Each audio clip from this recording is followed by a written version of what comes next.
MCQ questions में आप सभी का स्वागत है। आज है 4 अक्टूबर 2020। आज मैं 10 महत्वपूर्ण करंट अफेयर के सवाल डिस्कशन करने वाला हूं, तो जल्दी से जल्दी मेरे चैनल को लाइक शेयर एंड सब्सक्राइब कर दीजिए। भारत और बांग्लादेश के बीच आयोजित नौसेना अभ्यास का नाम क्या है? वो है बोंगो सागर। 3 अक्टूबर 2020 को भारत और बांग्लादेश ने बंगाल की खाड़ी में 3 दिवसीय मेगा सैन्य अभ्यास किया।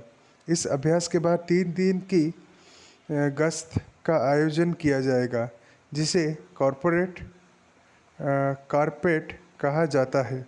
इसे पहली बार 2019 में शुरू किया गया था। कौन सा देश अंतरिक्ष में दुनिया का पहला खनन रोबोट लॉन्च करेगा? और वो है चीन। चीन में एक अंतरिक्ष स्टार्टअप की उत्पत्ति ने एक घोषणा की है कि यह दुनिया का पहला खनन रोबोट अंतरिक्ष में भेजेगा। हाल ही में भारतीय नौसेना के हेलीकॉप्टरों द्वारा किस शहर में हवाई बीजारोपण किया गया? और वो है विशाखापट्टनम। 2 अक्टूबर 2020 को भारतीय नौसेना ने ग्रेटर विशाखापट्टनम नगर निगम के साथ मिलकर विशाखापट्टनम में एरियल सीडिंग का प्रदर्शन किया था। इस पहल का उद्देश्य विशाखापट्टनम में और उसके आसपास हरित आवरण को बढ़ाना था। कौन सा राष्ट्र C-130 से सुपर हरक्यूलिस विमान का प्रवर्तक है? और वो है संयुक्त राज्य अमेरिका। संयुक्त राज्य अमेरिका C-130J सुपर हरक्यूलिस विमान का प्रवर्तक है। भारत और संयुक्त राज्य अमेरिका ने $90 मिलियन के रक्षा समझौते पर हस्ताक्षर किया है, जिसमें USC-130J सुपर हरक्यूलिस कार्गो विमान के भारत के बड़े के लिए उपकरण, स्पेयर वार्ड्स और लॉजिस्टिक सहायता प्रदान करेगा। जनजाति स्वास्थ्य सेवा के लिए प्राकृतिक चिकित्सा परियोजना का उद्घाटन किस शहर में किया गया है? और वो है पुणे। केंद्रीय आयुष मंत्रालय श्रीपद जेसो नाइक ने महाराष्ट्र के पुणे में गोहे बुद्रुक में आदिवासियों के लिए राष्ट्रीय प्राकृतिक चिकित्सा संस्थान की नई इकाई का वस्तुतः उद्घाटन किया। अस्पताल की 20 बिस्तरों के साथ OPD और अस्पताल में भर्ती लोगों को संभालने की क्षमता है। सार्वजनिक वितरण प्रणाली PDS में ईज ऑफ डूइंग बिजनेस सुधारों का सफलतापूर्वक संचालन करने वाला देश का पहला राज्य कौन सा बन गया है?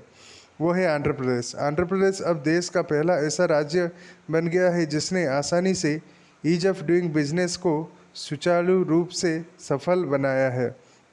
यह देश में एक निवेश अनुकूल व्यावसायिक जलवायु का एक महत्वपूर्ण संकेत है। व्यापार करने में आसानी से सुधार राज्य अर्थव्यवस्था के तेजी से भविष्य के विकास को सक्षम बनाता है। किस सरकार संस्था ने वास कार्यक्रम के लिए पूर्ववित्त योजना शुरू की है? और वो है नाबार्ड। राष्ट्रीय कृषि एवं ग्रामीण विकास बैंक ने ग्रामीण क्षेत्रों में स्थायी और स्वस्थ जीवन शैली के लिए जल स्वच्छता और बेहतर स्वास्थ्य कार्यक्रम के लिए एक विशेष पुनर्वित्त सुविधा शुरू की है। यह वाणिज्यिक बैंकों, सहकारी बैंकों और क्षेत्रीय ग्रामीण बैंकों सहित सभी पात्र वित्तीय संस्थानों को रियायत पुनर्वित्त प्रदान करेगा। डेटा शासन गुणवत्ता सूचकांक पर सर्वेक्षण रिपोर्ट में 65 मंत्रालयों विभागों में से किस विभागों को तीसरा स्थान दिया गया है? और वो है उर्वरक विभाग। नीति आयोग के